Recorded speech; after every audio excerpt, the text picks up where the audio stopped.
Welcome, everyone, to Hanging Out with Howie, 10 o'clock's Monday night. My very special guest, the one and only Big Daddy. How are you, Big Daddy? Howie, how are you, babe? It's always good to see you, my friend. Always good to see you. So, what? Go ahead. What I thought before you go off, I would like to take a trip down memory lane with you. Oh, because God. we have something in common.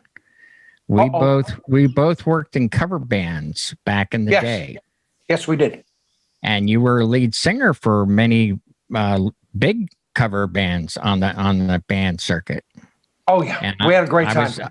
I was doing the lighting and sound. Of course, I did New York and came back and did Jersey Shore area and up and down the East Coast. So let's talk. When did you start with as the front man, so to speak? 1973, at my senior year of high school. Mm-hmm.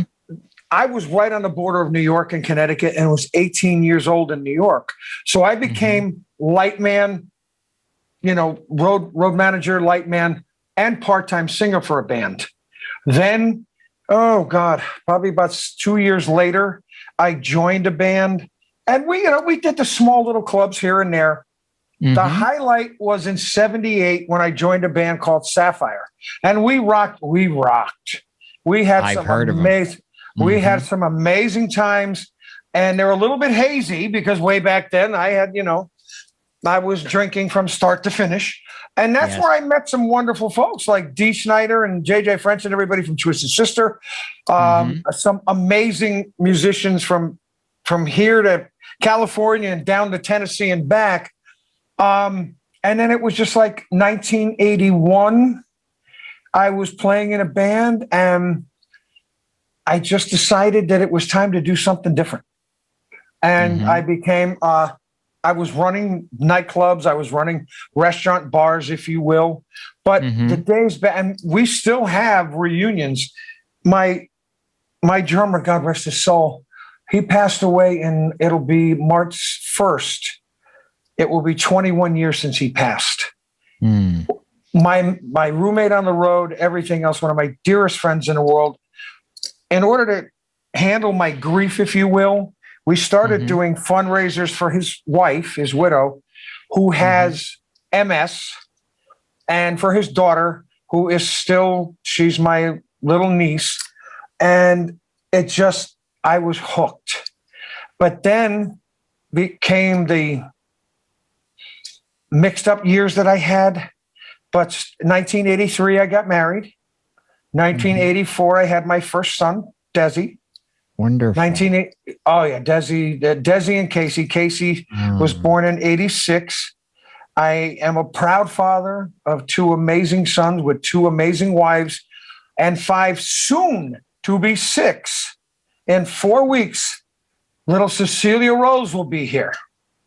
My wallet is empty and a few other things, but your heart is full. Oh, big time. I don't know if he's on here, but there's a gentleman by the name of Bobby Murray. He and I have been friends for literally probably 48 to 50 years. Drummer in a band, one of the sweetest guys in the world. And if anybody outside of this call says anything like that I said something nice about him, I'll deny it till my dying day. That's how, and I'm going to be going in the recording studio with his band. They've written a song that they want me to sing. I can't wait. That'll be out in probably about a month or so. And, just playing in bands back then, Howie, it was a totally, totally different thing. It was. You were making money. You were making money, sleeping during the day. Oh, hell yeah. And just playing some great music. There were some bands that played originals and stuff like that. And I'm still, it's so funny. I'm still friendly with some of the guys from Twisted Sister, a band called Southern Cross that was from Tennessee. Outstanding Southern rock band. And have lost some really dear friends.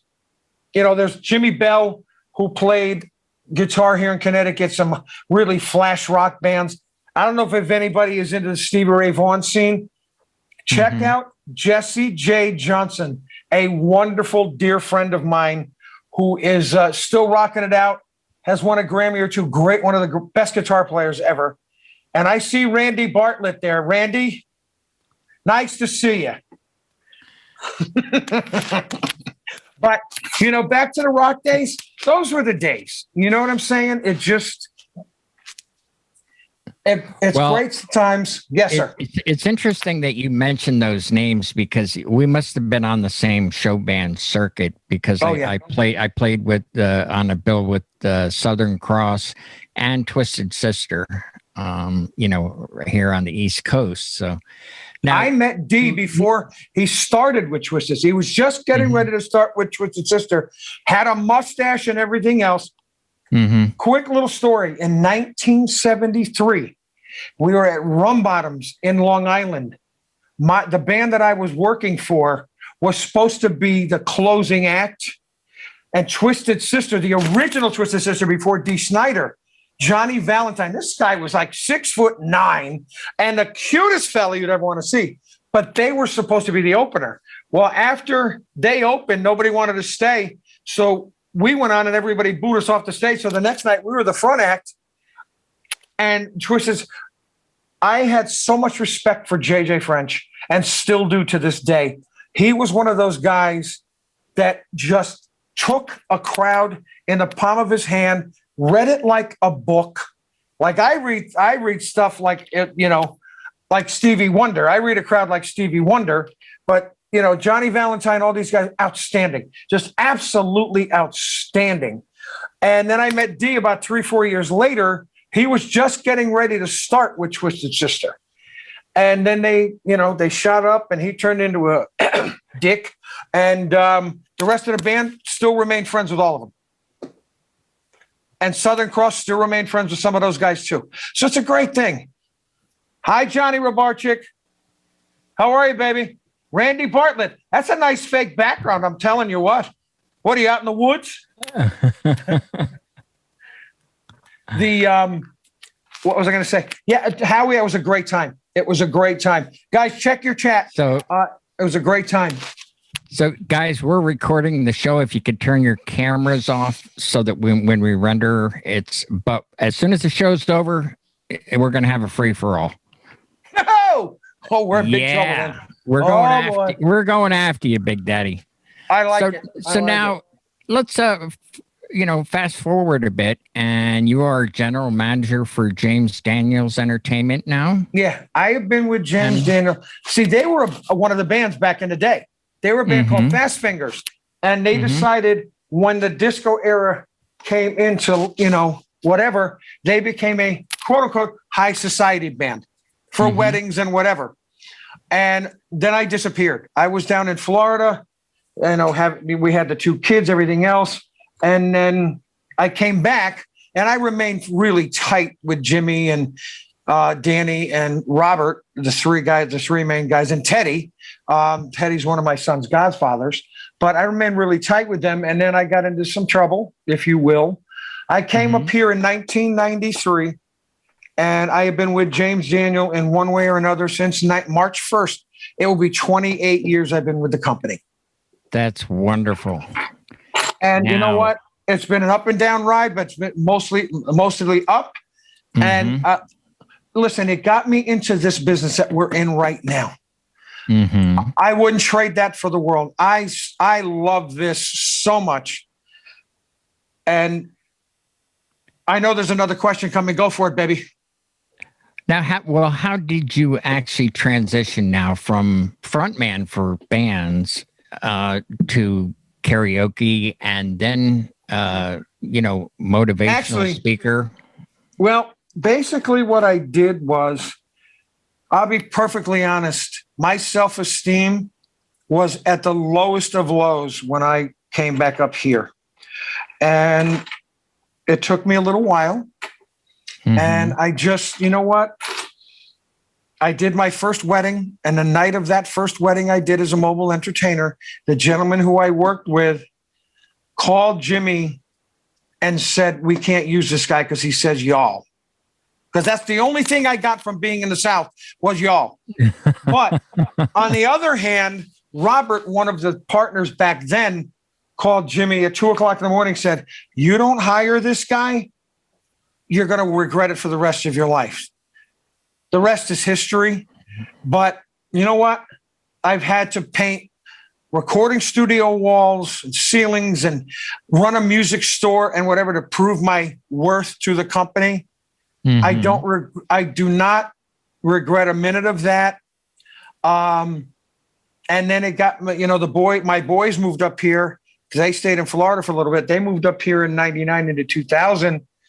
And that's when our relationship got even better than it was. And here we are. Both of the boys are married, and I couldn't be prouder of either one of them. They are just amazing. And they married 2 wonderful girls, and I've got 4 grandsons, 1 granddaughter, and 1 granddaughter on the way. Now, how I did this it wasn't easy. It was, I was the low man on the totem pole, but I finally decided I had an epiphany. It sounds stupid, but I had an epiphany. I said, all right, we're either going to roll with this and grow with this, or we're going to have to become a 40-foot truck driver. I finally took over my life. I took over my life and said, okay, we're going to make this work. And the first thing I was I was the big guy, because back then I was able to, roll on the ground and do shout and everything else, and I didn't need a tow truck to get me up off the floor. But I think it was 1998, 22 years ago, my bar and bat mitzvah people didn't want to call me big guy. That one of them asked me, "Can we just call you Big Daddy because that's who you are to us?" And I've been Big Daddy for 22 years. That is awesome. Yeah, and it stuck. And the one thing that I'm so proud of my boys, Mike Casey, who was one of my DJs for a little while, he was DJ Whiteout. Everybody tried to make him Little Daddy. No, my friends, my babies have a personality of their own, and they are rock stars. And Mike Casey's a chef down in Orlando. And, no, they're not Little Daddies. They're Casey and Desi, DJ Whiteout, whatever they are. And it stuck. And in 1997 was the first year that I went to Atlantic City, the DJ Expo, because I was one of those guys back then that I was one of those guys that, what do I need to learn? I've got a pretty full calendar. Everybody loves me. What else can I learn? Well, wow, what an experience. I get there and I see I got to meet George Whitehouse, all the guys that were doing, Brian Doyle, Casey Kokoras, all these guys. And I'm sitting there, I'm listening, going, I'm liking this. This is something that could broaden my horizons, if you will. And then I saw Adam Weitz perform in a DJ of the Year contest, 1997. I saw him perform. I froze. I said, that's what I want to be able to do to a crowd.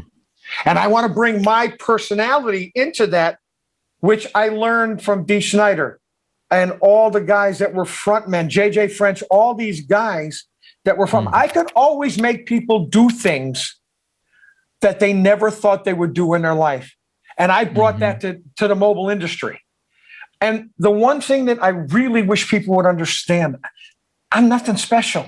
I am just a guy that wants to make everybody within the sound of my voice and the touch of my hand as happy as they can be. And right now we need that more than ever. And listen, Howie, and I'm watching the DJN TV sponsors, Ben Stowe, EV, everybody, John Young, everybody.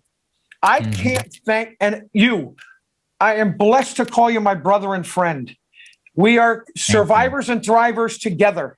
That is true. We've been through this. I went through it twice, and I'll get to that in a minute. But right now, the key is, what are you going to, and Randy Bartlett is on here. Randy Bartlett, as much as we tease each other and everything else, is probably one of my best friends in the world. He is my mentor. He is my brother. Mike Walter, everybody that is on this is a mentor to me because I learned something from everybody. That's what all these younger guys, you got to learn. Guys, we have something to offer. We have something to make people smile about. We get to celebrate love and life. Don't take advantage of it. Don't take advantage of it. What can you do in your area? Don't tell, I'm tired of hearing, well, that would never work in our area. Let me tell you something. If you don't try it, how are you going to know? That's number one. Number two, you got to be different because we all have the same equipment. We all can get dry ice. We all can get screens. We got lights. We got everything. What is going to set you apart that's going to hit this? Heart. What's going to make those folks go, oh my God, I got to have this person. And 15 minutes after first dance, they go, we got to hire this guy. We got to hire these people everywhere. I did 2 weddings in January, 25 people each. 2 of the nicest couples in the world that just didn't want to change their date. All good. I booked 4 weddings from those 2. Exactly. You got to give them, whether it's 25 people or 2,500 people, you have to give them. The guy walks up to me, he goes, you realize there's only 25 people here? I said, yeah, what's your point? He goes, you're working real hard. I said, that's why they hired me. I'm going to beat the snot out of you from beginning to end. I'm not giving up. No, we're not a big dance crowd. By the time I get done with you, you will. You will be. That's for sure. And listen, I'm not a, I am Big Daddy. I try not to be a clown. Randy, I try not to be a clown on the microphone. But you got to learn. You got to learn from, there's Howie, Randy, all these guys that are on here, the guys that are veterans in this business, with Bill Marsh, Johnny Robarchuk. Johnny and I have been friends forever, and I love you dearly, my friend. Randy Bosley. Okay. Go ahead. Hey, with that being said. Yes, sir. You guys turn on your mics and your cameras and let's give Big Daddy the business because he's been giving it to you and they're not going to see us. So turn them on and let him have it. Does anybody have something they want to say to him or give him a question or something? And then I want you to make your big announcement too when they're Yes, done. Sir. Yes, sir. Randy, take it. Don't stop. Get off the. Randy, don't be shy now. Give it to him. Yeah, you got me now, babe. and I can't throat punch you from there. I'm sorry. Who is this guy you're talking to, Howie? It's Sean, some guy from Connecticut, I guess, or something. Listen, Randy, I'm still lost in the Newark airport. Don't get me started. Oh, that's too long of a story. Sean gave me a 3-mile ride that took 4.5 hours. I believe that. Hey, I took laps around Newark Airport just to let you folks know. This is Randy and he opens the door. He goes, what took you so long? He was only 2 hours late. His flight landed 2 hours late. And what was it? Austin Beaver was in the back with us. He's going, why did I get into this car? Because we just started verbally pummeling each other. He's crying about he got a ticket. And I'm like, well, God, that's not my problem. Pick me up. It's like $1 waiting on a dime here.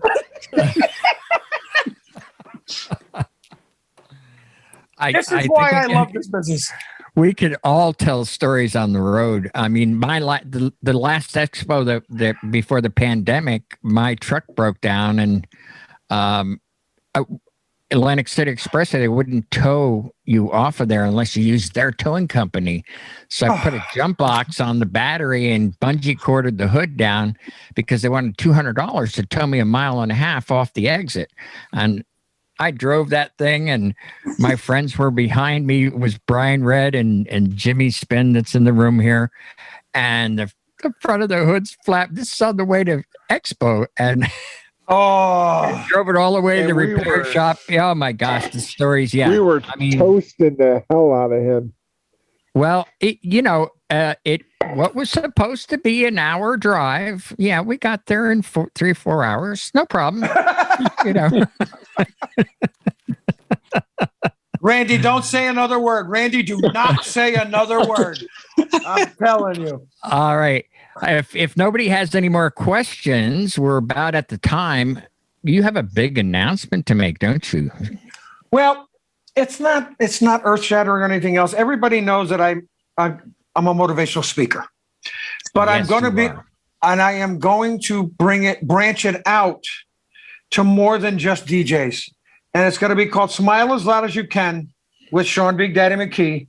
Inspiration and motivation, helping you live your best life and making you happier. I'm getting all my stuff together for it. I'm going to ask some folks.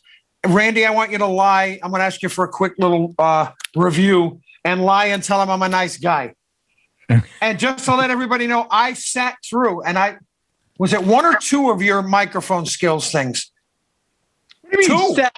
What do you mean sat through? Babe, have you met you? Have you met you? You make it sound horrible. Oh, no, it was wonderful. It wouldn't have taken so long if you were any good.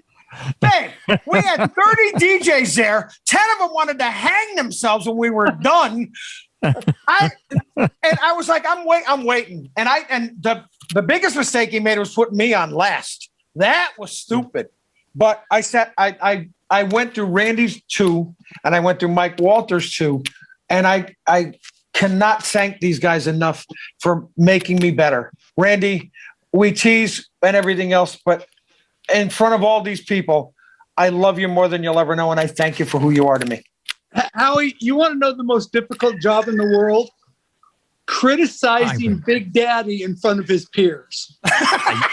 That would be, I would pay to see that. Oh, is that what people do? Oh, no. Yeah, like you say anything bad about this guy, he's got the world fooled into thinking he's this nice guy. And then you say anything, and they're like, why are you picking on Big Daddy? Oh, man. Mike Walter almost got punched. He and I drove back and forth to Arms DJs like 3 or 4 times. And one of the first times was he said something. Oh, my God, I had to sit in the car with this guy for this man. There's like 5 people that want to beat the snot out of this man. I'm like, guys, he's one of my best friends. We're allowed to make fun of each other. Dying. I'm going, man, I can get away with everything, can't I? I'm good at this. Yeah. Go ahead, Randy. Go ahead. Say something. Go ahead. No, not Take me. advantage. But guys, honestly, everybody here, Howie, I can't thank you enough. Listen, one of the things that I said in the beginning, I had a great oncology meeting with my doctor, all clear, everything else. And you know what? It's been 7.5 years since the second one. And I thank you all for caring and being who you are to me, everybody. And one of the things that I had to learn to do is one of the biggest, toughest things I've ever had to do was to tell both of my boys that I had cancer. I avoided that like the plague. But I made a promise to both of them once I was into the second one. I said, I will not hide anything from you guys ever again. I didn't put up a GoFundMe page or this or that just because everybody's putting GoFundMe pages up for everything now. But there's a guy that wrote an article about me in 2009, right after I just finished my radiation and all that stuff. Name is Randy Bartlett. And of course, I walk up to him and I say, thank you. And then I start crying. I go, you just suck, you know? But all the kind words and everything else. I started motivational speaking, if you will, in 2007. The first one I did was part of the NJDJN in one of the side rooms at the expo. Then after that, Bobby Morgenstein and I were doing the mock mitzvah and everything else. I went out to Chicago and did the first ADJA show at a Holiday Inn. And who got to introduce me? Mr. Randy Bartlett. And he's going on and on and on about being an old fart and a fat this and that. And all of a sudden, all you hear is, you are such a dick. And it was me. One of the greatest introductions ever. But guys, well, listen, I was honestly, I was tempted to introduce you as the motivational speaker that lives in a van down by the river. River. But I held back out of respect. Howie's van would be upside down. Yeah, 2017 we did that. I rolled it 3 times and ended up upside down, and I'm still here. Hi. We're still here. But all right, guys, seriously. So, is there any final thoughts here before we close? Yeah, totally serious. It has been a tough year and a half for everybody. It really has. I see it. Please, guys. I know deep down inside you want to just let your heart roll with this and go, oh my. If you feel anything at all, instant message me or call me. I'm here. We will get through this. We're on it. We can see the light at the end of the tunnel. It's a little bit far away, but we can still see the light. Remember, we have to make sure that our clients are happy, if you will, or whatever, the warm and fuzzies. Because if we don't, somebody else is going to do it. And one of the things that I'm finding now is everybody, because there's two versions. I got a guy that wants to do weddings for 5 hours for $400 out here. That's number one. Number two, you've got the clients that say, well, you guys got beat up so bad, you'll take any money you want, any money we want to say. No, thank you. Mm-hmm. There's a reason that I'm charging what I charge. Mm-hmm. And Randy says it's $4.99, but we'll leave that one alone too. But guys, just remember this. If you see BDLY, smile as loud as you can. Please know that every time I put that up, and every conversation with somehow, some way, I love you. Because you know what? You never know if that's going to be the last time we're going to talk to somebody. It's been a long year and a half. I love you all, and I thank you. And Howie, bless you, my brother. Thank you all. Randy, thank you for tuning in and giving him the business for me. Go ahead. Say something, Randy. Go for it, Randy. Say something before we close. You know what? Let me say something serious if we have just a second, Howie. I'll tell you the biggest lesson I learned from Big Daddy. And can we mute so he can't hear this? Because I don't want him to know I'm saying good things about him. He mentioned the article that I wrote about him a few years ago, and it came from this. The very first time I ever saw him perform on stage, what I was really blown away with is that it looked to me like this was the most important performance of his life. And that's what I took from it. And then I watched him a couple more times, and it's like, oh no, this one is the most important one of his life. Mm-hmm. And what I learned from him is he wasn't acting like this was the most important performance of his life. It really was to him the most important performance of his life. What I learned from him from day one, and then every time I've ever seen him perform, is that wherever we're at, whatever performance we're doing, 25 people, 2,500 people, it doesn't matter. You know, they've paid their good money. They've invested their emotions into this event, and they deserve to have it all and not have it phoned in. That's what the lesson I got from him. I haven't learned anything in terms of like ability or talent because he doesn't have any of that, but he does full on effort. And that's what I learned. You got to give it the effort. Well, God, I love you.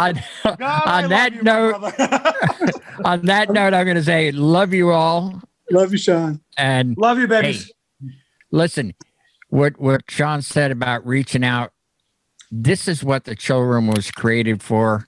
And when we're off camera, this thing is open 24/7. It's not uncommon for us to be here and lift people up if they're down. We've been here now in 3 weeks. It'll be a year that we've had this chill room open, and we have friends from all around the world. So feel free to tune in, and I will see you all next week at 10 o'clock for Hanging Out with Howie. Good night, all. Thanks, baby.